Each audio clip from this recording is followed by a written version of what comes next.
नमस्कार दोस्तों, आपका बहुत बहुत स्वागत है। आपको पता है हम मैथ का पेपर डिस्कस कर रहे हैं। तो हमने क्वेश्चन नंबर 24 तक डिस्कस कर लिए थे। Class 10th math H board का ये पेपर है, ठीक है, जो मॉडल टेस्ट पेपर है 2023-24 के लिए। तो 24 तक हमने कर लिए थे। अब 25वां क्वेश्चन स्टार्ट करता है। ये है, देखो, एक बिंदु Q से एक वृत्त पर स्पर्श रेखा की लंबाई 24 सेंटीमीटर है और Q से केंद्र की दूरी 25 सेंटीमीटर है। वृत्त की त्रिज्या ज्ञात कीजिए। ठीक है, क्या बोला? एक कोई बिंदु है, वृत्त मतलब सर्कल के बाहर एक बिंदु है। उस बिंदु से वृत्त पर स्पर्श रेखा को इंग्लिश में बोलते हैं टेंजेंट। जो बिंदु Q है उससे वृत्त की जो स्पर्श रेखा है उसकी दूरी है, मतलब स्पर्श रेखा बनी जो उसकी दूरी है, जो टेंजेंट बना उसकी दूरी है 24 सेंटीमीटर। और उसी पॉइंट से सर्कल का जो सेंटर है उसकी दूरी है 25 सेंटीमीटर। ठीक है, हमारे को रेडियस फाइंड करनी है। तो इसका डायग्राम देखिए आप, ये है इसका डायग्राम। देखो यहाँ पे ये है पॉइंट Q। इससे जो ये टेंजेंट बना इसको बोलते हैं, देखो पहले बताया था मैंने, सर्कल के बाहर किसी पॉइंट से सर्कल के जो बाउंड्री है उसको कोई लाइन टच करे। देखो ये बाहर कोई पॉइंट है, यहाँ से लाइन है यहाँ को, और सर्कल की बाउंड्री को यहाँ पे टच कर रही है, तो ये बना टेंजेंट। ठीक है, ये नहीं है टेंजेंट, ये तो अंदर चला गया। इससे सर्कल, टेंजेंट सर्कल के अंदर से जाता है, टेंजेंट बाहर से जाता है, देखो। ठीक है, और ये लाइन है एक सेंटर को यहाँ पे बनी हुई, तो इसकी दूरी है 25, इसकी है 24। आपको पता है यहाँ कितने का एंगल बनता है? 90 डिग्री का, आपने 9th में पढ़ा होगा। ठीक है, तो हमारे को रेडियस फाइंड करनी है, ये चीज़। ठीक है, ये डिस्टेंस फाइंड करना है। तो ये आपको पता है यहाँ पे एंगल है 90 का, तो हम पाइथागोरस थ्योरम यूज करके ये रेडियस, ये डिस्टेंस फाइंड कर सकते हैं इतना सा। ठीक है, तो एक एक्चुअल में रेडियस है ना, रेडियस मतलब त्रिज्या है। ठीक है ना, हिंदी में त्रिज्या बोलते हैं रेडियस को। तो स्टार्ट करते हैं इस देखो, अब इसको, ये क्यू है, इसको हम ओ मान सकते हैं, इसको ए मान सकते हैं। ठीक है, अब स्टार्ट करते हैं। पाइथागोरस यूजिंग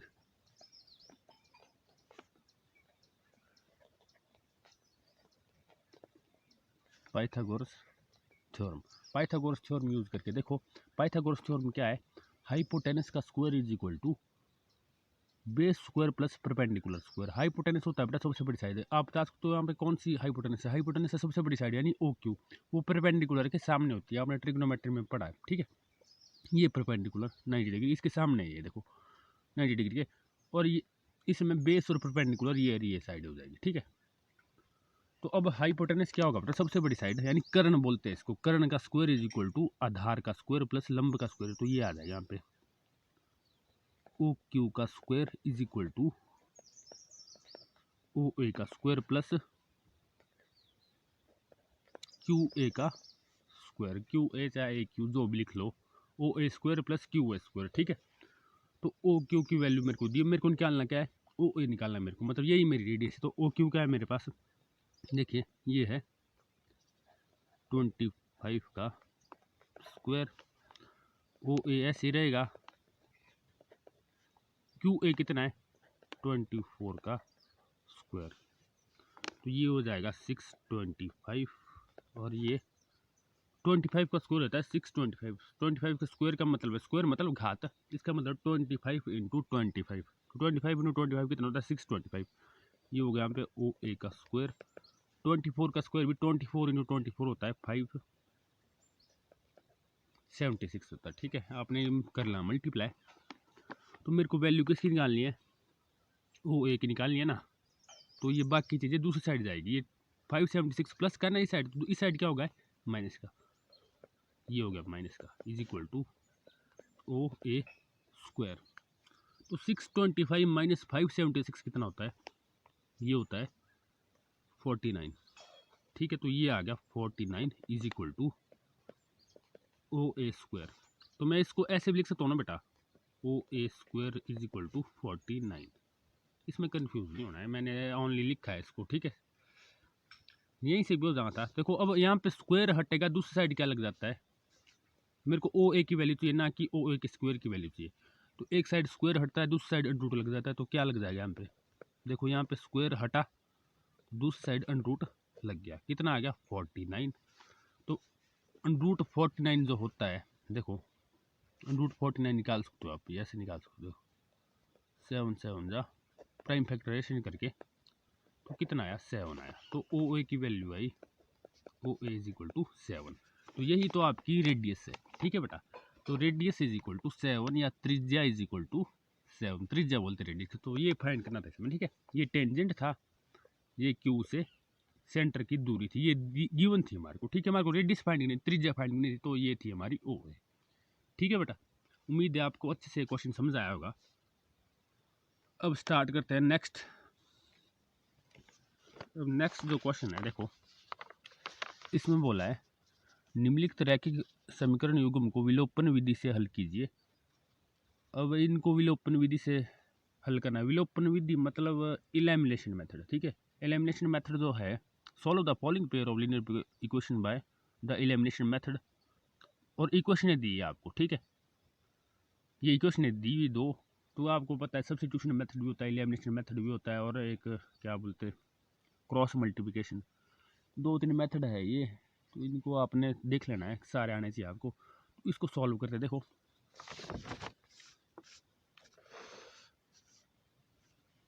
तो पहले मैं इक्वेशन लिख लेता हूँ। इक्वेशन क्या है मेरी, देखो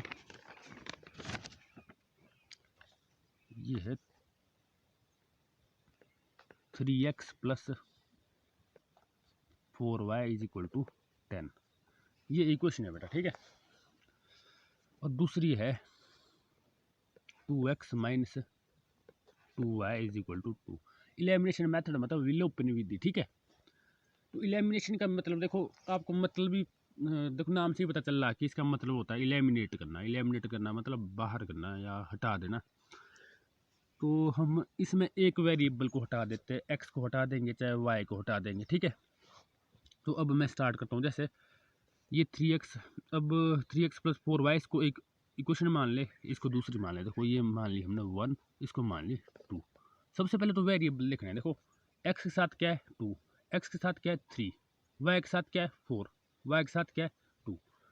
तो मतलब अगर हम इनको माइनस या प्लस जो भी करें तो 0 आ सकता है, नहीं आ सकता, नहीं आ सकता ना। क्यों? क्योंकि इनके वेरिएबल बेटा सेम नहीं है। वेरिएबल ना दो, ये सॉरी कोएफिशिएंट है ना दो, ये सेम बनाने पड़ते हैं। देखो x का कोएफिशिएंट कितना है 3, x का कोएफिशिएंट कितना है 2। मतलब किसी तरह से सेम बन जाए ना, चाहे x का बन जाए दोनों के सेम या y के बन जाए, ठीक है। एक मतलब एक इसमें सेम बनना चाहिए, x के बने चाहे y के बने, ठीक है। तो मेरे को देखो इजीली यहाँ पे दिख रहा है, क्या दिख रहा है कि सेकंड इक्वेशन में अगर मैं 2 को गुणा कर दूँ, मतलब 2 को मल्टीप्लाई कर दूँ, तो ये क्या बन जाएगी मेरी, यहाँ पे 4 आ जाएगा, ठीक है। तो बराबर बन गया है, बन गया ना देखो y के। ईजिली आप कोई और तरीका भी अपना सकते हो जिससे बराबर बने, ठीक है। जरूरी नहीं यही करना है। तो मैं लिखूंगा यहाँ पे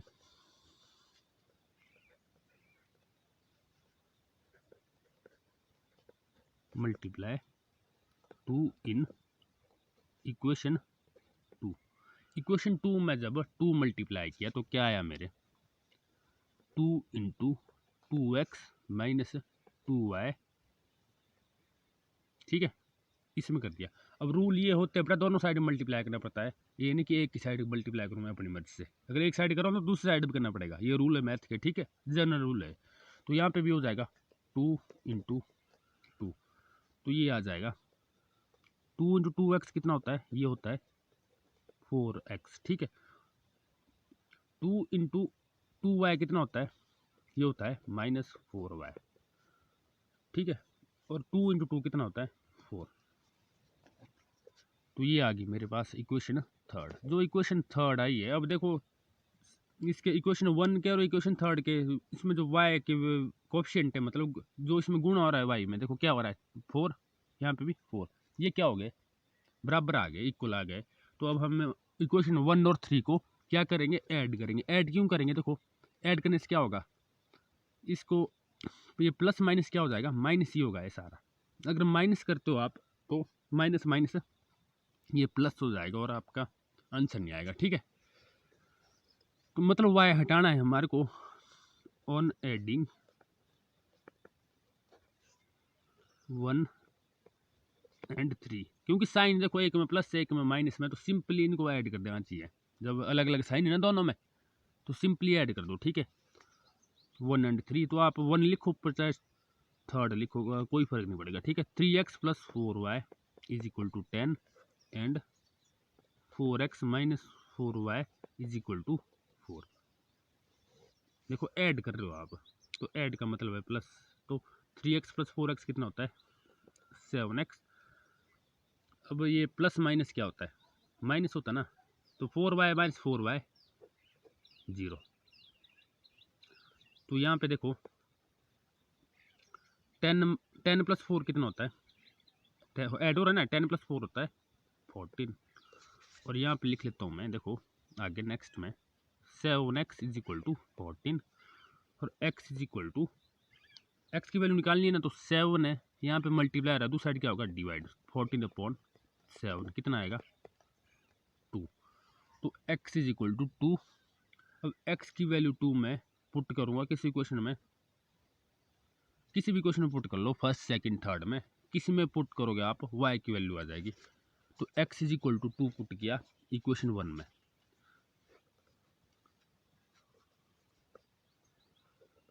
putting x is equal to 2 in equation 1। आप किसी भी इक्वेशन में बेटा पुट कर सकते हो, ठीक है। इक्वेशन 1 में पुट करता हूँ तो मेरी y की वैल्यू आ जाएगी। तो क्या है मेरे पास 3, x की जगह क्या आएगा 2 plus 4y is equal to 10, ठीक है। तो 3 इंटू 2 होता है 6 plus 4y is equal to 10। और नेक्स्ट स्टेप में देखो पहले कौन जाएगा परे को, दूसरी साइड को 6 जाएगा, ये 6 यहाँ पे प्लस से दूसरी साइड क्या होगा minus, 4y is equal to 10 minus 6, ठीक है। तो 10 माइनस 6 कितना होता है 4y is equal to 4। Next देखो y is equal to, y की वैल्यू चाहिए ना, तो 4 यहाँ पे मल्टीप्लाई हो रहा है, दूसरी साइड क्या होगा divide, y is equal to 4 divide by 4 कितना आएगा 1। तो x आया आपके 2, y आया 1, ठीक है। तो ये क्वेश्चन कंप्लीट हो गया है, उम्मीद है आपको समझ आएगा। देखो यहाँ से स्टार्ट था क्वेश्चन। अब नेक्स्ट क्वेश्चन देखते हैं, क्वेश्चन नंबर कौन सा होगा भाई, 27 तक हो गया ना, अब 26 तक हो गया, अब देखते हैं 27।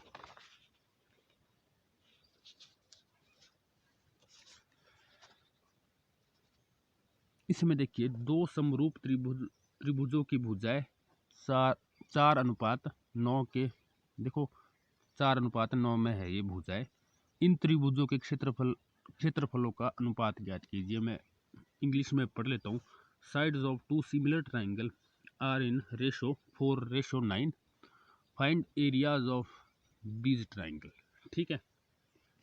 तो ये बेटा आपको इसके लिए 6.6 थ्योरम पता होनी चाहिए, जो आपके 6 चैप्टर में जो थ्योरम है 6.6 वहीं से ये क्वेश्चन आया है।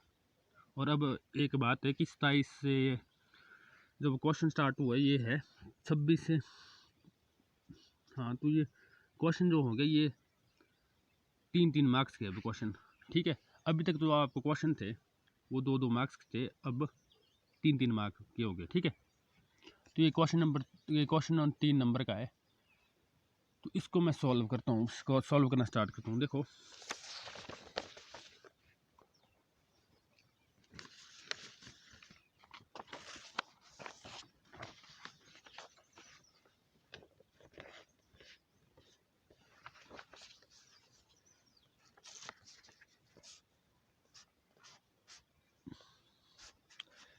इसके लिए मैं पहले 2 ट्राइंगल बना लेता हूँ। ये थ्योरम बेटा इसकी नॉलेज होनी चाहिए आपको, नहीं भी नॉलेज तो मैं बना देता हूँ। देखो ट्राइंगल पढ़ ले इस थ्योरम को, वैसे भी थ्योरम आती है एक पेपर में 5 नंबर की।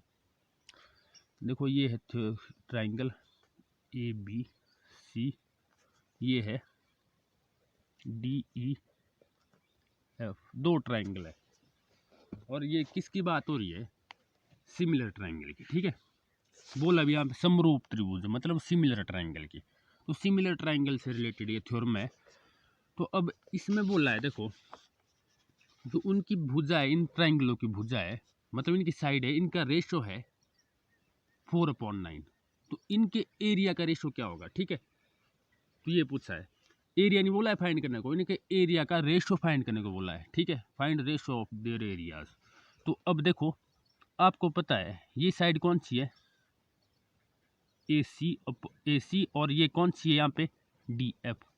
ये है D F is equal to A B, इसकी कॉरस्पॉन्डिंग कौन सी है, डी ई, ठीक है, डी ई, और बी सी इसकी कॉरस्पॉन्डिंग कौन सी है, ये लिखता हूं मैं B C upon E F, ठीक है। ये कितना दिया है बेटा, 4/9। एक बात बता दूं मैं आपको, सिमिलर ट्राइंगल का पता होगा आपको, जो देखने में सेम होगी, ठीक है, उनका साइज उनका अलग अलग हो सकता है, किसी का एरिया कम हो सकता है, ज़्यादा हो सकता है, पर देखने को वो सेम होगी, सिमिलर होगी, इसलिए उनको सिमिलर ट्राइंगल बोला जाता है, क्योंकि इनकी जो शेप है वो सेम होगी, देखो सेम होगी ये, ठीक है ना। ये ट्राइंगल बड़ी हो सकती है, ठीक है, जैसे ये ट्राइंगल है ना, इसको ये बढ़ गई तो दूसरी ट्राइंगल बनेगी बड़ी हुई, तो वो भी इसी के सिमिलर होगी, देखने में सिमिलर मतलब इसी की तरह होगी, ठीक है, पर वो एरिया उनका इक्वल नहीं होगा, पर जो एरिया का जो रेशो होगा वो इक्वल होगा। एरिया अलग अलग हो सकता है पर देखने को वो सेम होगी, ठीक है, इसलिए इनको सिमिलर ट्राइंगल बोला जाता है।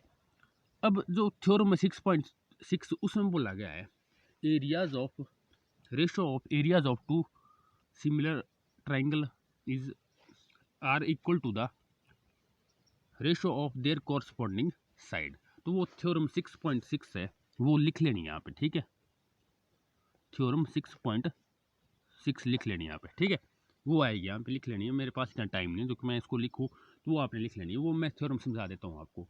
देखो, जो सिमिलर ट्राइंगल होती है, जो उनके जो साइडें होती है ना, उनका रेशो हमेशा इक्वल आएगा बेटा, ठीक है। जैसे ए सी अपॉन डी एफ लिया मैंने, ये क्या है, रेशो है। देखो यहाँ पे ए सी ना, इसकी तरह कौन साइड है, डी एफ, तो A C upon D F लिया ना, ये क्या है, रेशो है, ठीक है। A B upon D E लिया, A B upon D E, ये भी क्या है, रेशो है, रेशो लेना बोलते हैं इसको। देखो ए बी अपॉन में लिया ना दोनों साइड कॉरस्पॉन्डिंग साइडों को। अब देखो B C upon E F, ये भी क्या है, रेशो। सभी ये किसके इक्वल आते हैं, मतलब सेम ही होगा इनका, या 1/2 आ रहा है, ये चीज़ अगर 1/2 आ रही है, मतलब ये 1 है ये 2 है, तो ये 1/2 आएगा। तो दूसरा भी 1/2, A B upon D E भी 1 और 2 होगा, या 4 और 8 होगा, मतलब 1/2 ही आएगा, ठीक है। 4/8 भी कट करके क्या आएगा, 1/2 आएगा, मतलब ये सारे 1/2 ही हो गए। तो इनके जो रेश होते हैं वो इक्वल होते हैं। वो कितना दिया है यहाँ पे, 4/9, इसलिए लिखा है। देखो सारे रेशो को इक्वल, कोरस्पॉन्डिंग साइडों के रेशो को इक्वल लिखा है 4/9 के, ठीक है। अब अकॉर्डिंग टू थ्योरम 6.6, जो एरिया होता है दो सिमिलर ट्राइंगल का, उनके एरिया का रेशो जो होता है वो कोरस्पॉन्डिंग साइडों के रेशो के स्क्वायर के इक्वल होता है, ठीक है। तो कहने का मतलब है, ये इनका रेशो कितना दिया है, साइडों का रेशो 4/9। जो एरिया होगा, देखो एरिया का रेशो होगा ना, देखो area of triangle A B C divide by, देखो रेशो लेने के लिए बेटा डिवाइड करते हैं, area of triangle E D F is equal to 4/9 का स्क्वायर। बोला ना मैंने कि इनका जो एरिया होता है, एरिया का रेशो होता है, मतलब क्षेत्रफल का जो रेशो होता है, वो साइड के स्क्वायर के, जो कॉरस्पॉन्डिंग साइड है का रेशो है उसके स्क्वायर के इक्वल होता है। तो इसको स्क्वायर ले लिया मैंने कॉरस्पॉन्डिंग साइड का, तो 4 का स्क्वायर कितना होता है 16, 9 का स्क्वायर कितना होता है 81। तो ये कितना आ गया आंसर, 81 आ गया आंसर, ठीक है। उम्मीद है आपको अच्छे से क्वेश्चन समझ आया होगा। अगर नहीं भी आया तो आप कमेंट करके पूछ सकते हो, और देख लेना है आपने खुद भी। तो ये था क्वेश्चन नंबर 27। अब देखते हैं नेक्स्ट क्वेश्चन।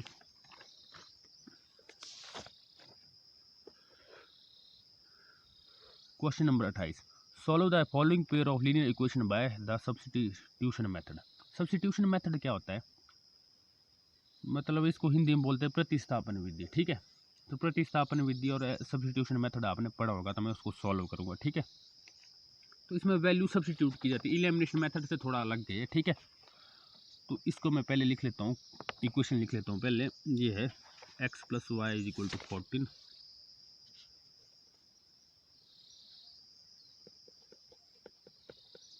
x + y = 14 और x - y = 4, ठीक है।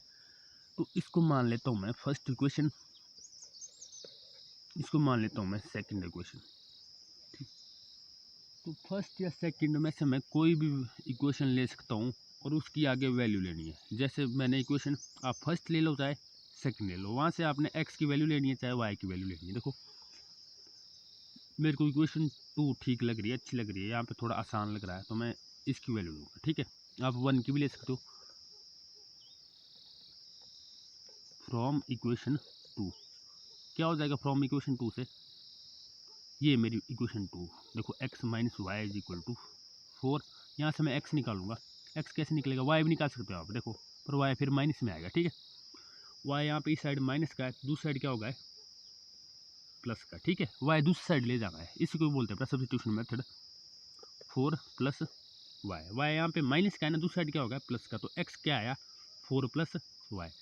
तो आपने इक्वेशन 2 ली थी ना, तो अब ये x की जो वैल्यू है ये इक्वेशन 1 में पुट करनी है। अगर मैं 1 लेता तो मैं x की वैल्यू इक्वेशन 2 में पुट करता। ठीक है, ऑन इसको मान लो, चलो ऐसे लिख लेते हैं, on putting x is equal to 4 plus y in equation 1। Equation 1 में जब पुट की तो क्या आ जाएगा मेरे पास? x की जगह पे क्या आएगा? यहाँ पे x is equal to 4 plus y put करूँगा तो मतलब x की जगह पे आएगा 4 plus y is equal to 14। x की जगह पे आ बेटा 4 प्लस वाई। ठीक है, एक y पहले यहाँ पे, ठीक है, ये वाला y, तो इज इक्वल टू 14। यहाँ से मेरा y निकल जाएगा।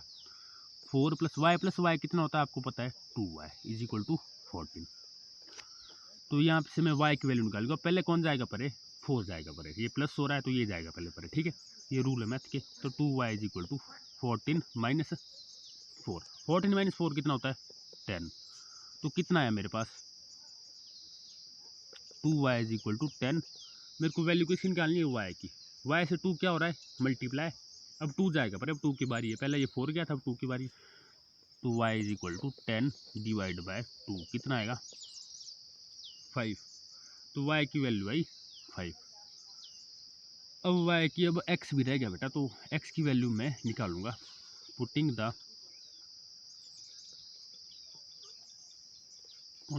The value of y is equal to 5 in, अब आप किसी भी क्वेश्चन में पुट कर दो, फर्स्ट में करो पुट चाहे सेकंड में पुट करो। पुटिंग इन इक्वेशन 1, मैं 1 में पुट कर रहा हूँ तो क्या आ जाएगा मेरा? y is equal to 5। देखो x plus 5 is equal to 14। यहाँ से कौन जाएगा बारे? 5 ही जाएगा ना, ये अकेला ही तो है। x is equal to 14 minus 5, यहाँ प्लस का दूसरी साइड माइनस का होगा, x इज इक्वल टू 9 आ जाएगा। तो x आया 9, y आया, y कितना आया था आपके? y आया था 5 और x आया 9। तो ये था आपका क्वेश्चन। उम्मीद है आपको समझ आया होगा। फिर भी कोई डाउट बचता है तो आपने पूछना है। अब नेक्स्ट क्वेश्चन है, इसको भी कर ही लेते हैं, लास्ट क्वेश्चन। दिखाइए कि टेंजेंट 48, ये 29 क्वेश्चन भी कर लेते हैं, आज का लास्ट क्वेश्चन। दिखाइए कि tangent 48, tangent 23, tangent 42 and tangent 67 is equal to 1। Show करना है हमारे को, ये इक्वेशन दी हुई। ठीक है, इसको 1 के इक्वल शो करना है। ज़्यादा टाइम वेस्ट नहीं करूँगा, इसमें दिया है देखो, टेंजेंट 48 है, टेंजेंट 23,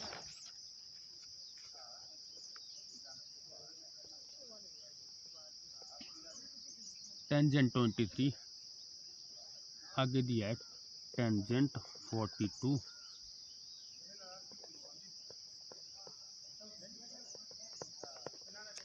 ये दिया हो। ठीक है, इसको अब ये ट्रिग्नोमेट्री से क्वेश्चन आया, इसको इस इक्वेशन को सॉल्व करके 1 आना चाहिए आपका आंसर। लेफ्ट हैंड साइड है, तो ये लेफ्ट हैंड साइड आपकी। तो टेंजेंट 48 है, देखो यहाँ पे ध्यान देना। अब ये रही है बेटा, इसमें देखो ये 48 है ना यहाँ पे, और ये 42 है। 48 प्लस 42 बनता है 90। इनमें से एक में फॉर्मूला लगाना है आपने, देखो किसी में भी। ठीक है, तो टेंजेंट 48 को क्या लिख सकता हूँ मैं? टेंजेंट 90 माइनस 42 लिख सकता हूँ ना। 90 माइनस 42 होता है बेटा 48। तो मैं इसको 50 माइनस 2 लिख सकता हूँ, पर 50 से मेरे फॉर्मूला थोड़ी कोई लिख सकता हूँ मैं 48 को 50 माइनस 2, ठीक है। पर मेरे को क्या लिखा है 90 माइनस 42, क्योंकि ये फॉर्मूला है, ठीक है। और ये टेंजेंट, और यहाँ पे टेंजेंट 23 है, ठीक है। यहाँ पे लगा दिया ना मैंने फॉर्मूला, एक 48 और 42 में से एक में लगाना है। वैसे 23 और 67 होता है 90, इनमें से भी एक में ये फॉर्मूला लगाना है। तो यहाँ पे देखो किस में लगाऊंगा मैं, ये LHS की बात हो रही है। तो टेंजेंट 23 था ना, तो अब टेंजेंट 48 तो ऐसे ही रहेगा, क्योंकि दूसरे में लगा दिया मैंने फॉर्मूला 48 में। अब 67 में लगाते हैं, तो टेंजेंट 90 माइनस 23, ठीक है।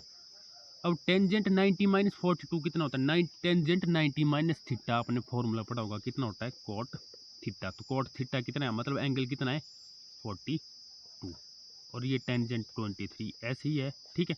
और ये टेंजेंट 42 ये भी ऐसे ही रहेगा। अब टेंजेंट 90 माइनस 23 कितना होता है कॉट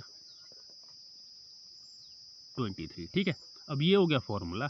अब देखो cot 42 tangent 42 tangent 23 cot 33 same same आ गया।